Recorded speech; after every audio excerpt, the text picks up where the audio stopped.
Assalamualaikum warahmatullahi wabarakatuh. Alhamdulillahirabbil alamin, kita bisa bertemu kembali dalam pelajaran bahasa Indonesia. Semoga anak-anakku sekalian dalam keadaan sehat walafiat. Kali ini dengan saya Muhammad Husni Syabuddin Farid dan Ibu Titin Nur Hidayah akan memandu kalian dalam pelajaran bahasa Indonesia dengan materi kebahasaan. Pada kali ini kita akan membahas tentang kata baku dan tidak baku serta penerapannya dalam sebuah kalimat, serta kita nanti akan membedakan tentang kalimat langsung dan tidak langsung beserta ciri kalimat langsung dan tidak langsung. Mohon disimak baik-baik ya anak-anakku sekalian. Kata baku dan tidak baku, perbedaannya terletak pada kata baku adalah kata yang cara pengucapannya atau penulisannya sesuai dengan kaidah standar, yaitu berupa pedoman ejaan EBI, Tata Bahasa Baku, KBBI, Kamus Besar Bahasa Indonesia, dan Kamus Umum. Sedangkan kata tidak baku adalah kata yang cara pengucapan atau penulisannya tidak memenuhi kaidah-kaidah umum tersebut. Nah, di sini bisa kita bedakan secara gamblang bagaimana kata baku itu sesuai dengan makna kamus atau ada atau tertera dalam Kamus Besar Bahasa Indonesia atau KBBI. Sedangkan sebaliknya, kata tidak baku itu tidak sesuai dengan kaidah, berarti maknanya tidak ada dalam Kamus Besar Bahasa Indonesia. Contoh kata baku dan tidak baku seperti kata apotek. Kata apotek merupakan kata baku, sedangkan kata tidak bakunya apotik. Tetapi sering kita temukan di sepanjang jalan Kota Kuningan saja banyak plang-plang toko-toko obat yang menuliskan kata apotik. Contohnya ada apotik Dea, apotik Akrab. Nah, itu salah satunya tidak sesuai dengan kaidah. Nah, kita sebagai pembelajar bahasa Indonesia seharusnya paham akan hal itu, bahwa plang-plang ataupun penulisan kata apotik itu penulisannya salah. Maka dari itu kita harus sadar bahwa menegur ataupun memberitahu bahwa kata apotik itu tidak sesuai dengan kaidah bahasa Indonesia.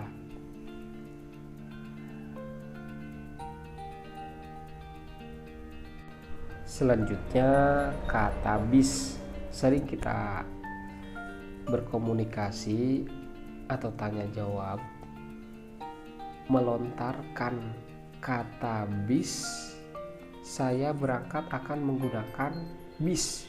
Nah, kata bis di sini itu kata tidak baku, salah pengucapannya. Seharusnya saya pergi menggunakan bus. Nah, itu kalimat yang benar, tetapi sering kita tidak sadar akan hal itu. Kemudian kata cendikiawan, seharusnya kata cendikiawan itu penulisannya cendekiawan, pengucapannya juga cendekiawan. Mengapa kita sering sekali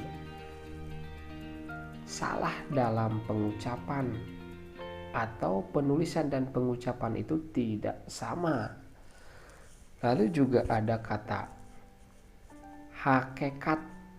Pada hakikatnya, nah, ketika kita melontarkan kata itu pengucapan yang salah.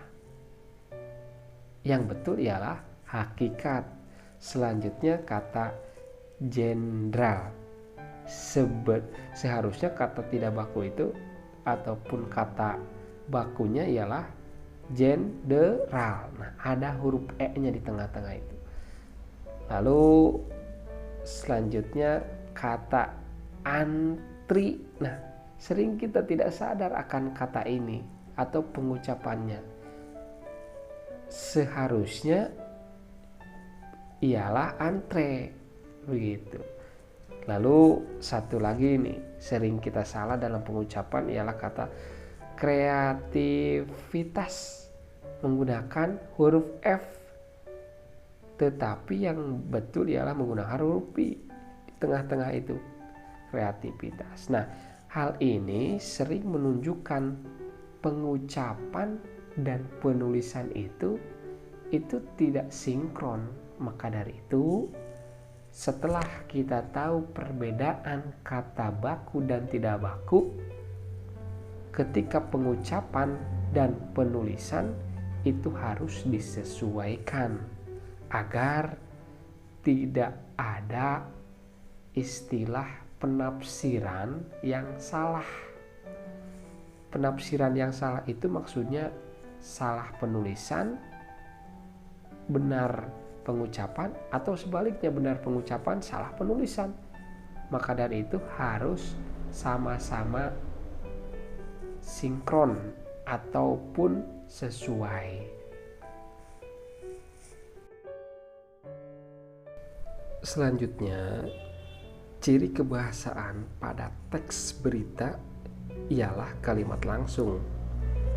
Kalimat langsung adalah kalimat yang diucapkan secara langsung oleh pembicara. Adapun ciri kalimat langsung, satu, menggunakan tanda petik 2 di awal dan di akhir. Ciri kalimat langsung yang kedua, huruf pertama dalam tanda petik menggunakan huruf kapital. Yang ketiga, kalimat langsung dapat berupa kalimat berita, kalimat tanya, dan kalimat perintah. Jadi lengkap, ada 3.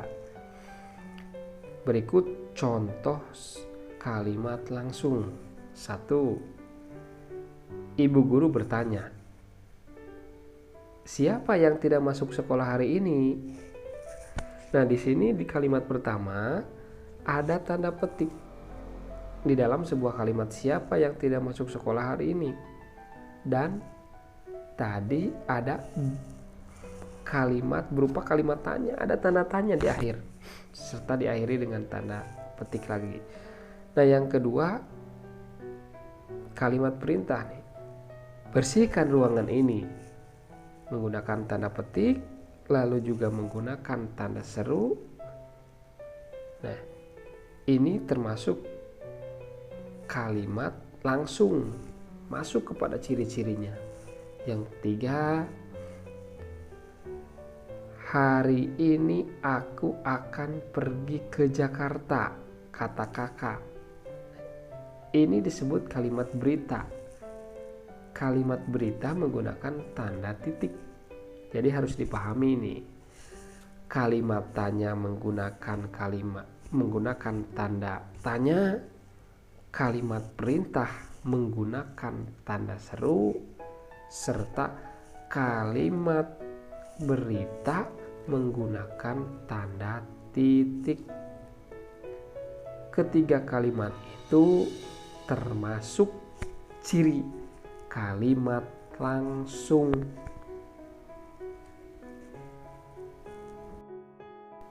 Nah, selanjutnya kalimat tidak langsung.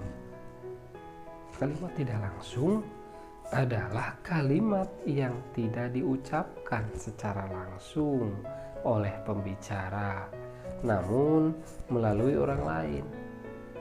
Seperti contoh dalam sebuah kalimat. Pertama, ibu guru menanyakan hari ini siapa yang tidak masuk sekolah. Dalam kalimat ini ditandai dengan tanda titik dan tidak ada kalimat ataupun tanda petik. Dalam kalimat ini hanya berupa kalimat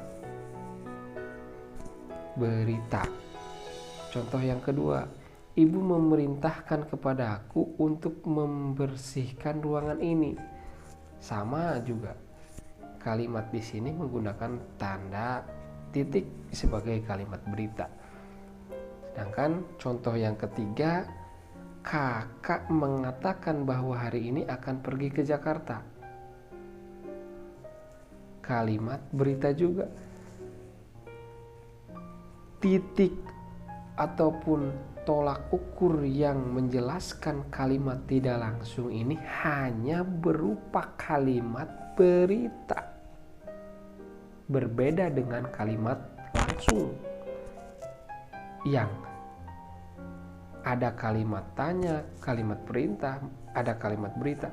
Sedangkan dalam kalimat tidak langsung di sini hanya berupa kalimat berita dan diceritakan oleh orang lain menggunakan tanda titik. Semoga antuna paham pembelajaran kebahasaan kali ini. Banyak berlatih, banyak menulis agar terbiasa dalam pengucapan maupun penulisan. Terima kasih sudah menyimak video pembelajaran kali ini. Semoga bermanfaat untuk antuna sekalian. Wassalamualaikum warahmatullahi wabarakatuh.